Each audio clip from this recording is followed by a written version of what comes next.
उर्मिला मातोंडकर के हाथ से छूटी एमएलसी की सीट। राज्यपाल ने खारिज की उर्मिला के नाम वाली सूची। शिवसेना कोटे से एमएलसी बनने वाली थी उर्मिला।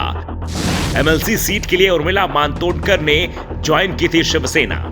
बॉलीवुड अदाकारा उर्मिला मातोंडकर के एमएलसी बनने का सपना टूट गया है। उद्धव ठाकरे की सरकार ने उन्हें राज्यपाल कोटे से एमएलसी बनाने का फैसला किया था। करीब 1.5 साल पहले एक लिस्ट राज्यपाल को भेजी थी जिसमें 12 लोगों के नाम थे। शिवसेना, कांग्रेस और एनसीपी कोटे से 4-4 लोगों को विधान परिषद का सदस्य मनोनीत किया जाना था। शिवसेना ने उर्मिला मातोंडकर का नाम दिया था, लेकिन राज्यपाल ने तो वो लिस्ट ही रोक ली। और जब तक राज्यपाल भगत सिंह कोश्यारी कोई फैसला लेते, महाराष्ट्र में सरकार ही बदल गई। राज्यपाल ने जब एमवीए सरकार की लिस्ट को रोका तो सरकार ने इसे कोर्ट में चुनौती भी दे दी।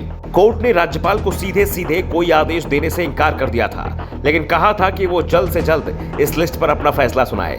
लंबे वक्त इसे रोके रखना ठीक नहीं है, लेकिन राज्यपाल कोई फैसला लेते। इस बीच एकनाथ शिंदे ने बीजेपी के साथ मिलकर सरकार बना ली और उन्होंने उद्धव ठाकरे की लिस्ट को रद्द करने के लिए राज्यपाल को चिट्ठी लिख भेजी।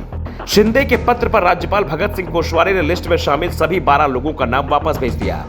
अब शिंदे सरकार नए सिरे से 12 लोगों के नाम देगी। जाहिर सी बात है, इसमें पुराना एक भी नाम नहीं होगा। जो नए लोग एमएलसी बनाए जाएंगे वो शिंदे गुट और बीजेपी समर्थक होंगे।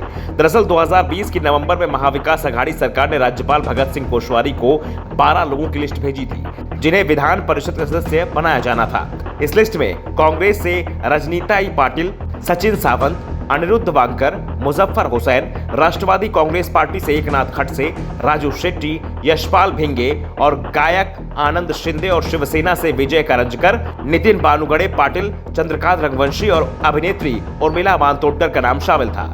उर्मिला पहले कांग्रेस की नेता थी, लेकिन लोकसभा चुनाव के बाद उन्होंने कांग्रेस छोड़ दी थी। कांग्रेस ने उर्मिला मातोंडकर को मुंबई उत्तर लोकसभा सीट से उम्मीदवार भी बनाया था, लेकिन वो बड़े अंतर से चुनाव हार गई थी।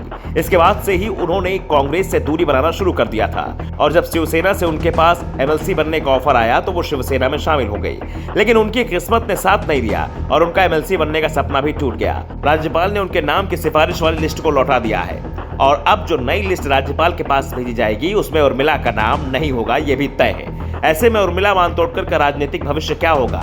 क्यों? क्या वो एक बार फिर दल बदल करेंगी? और दल बदलेंगी तो किस दल में शामिल होंगी?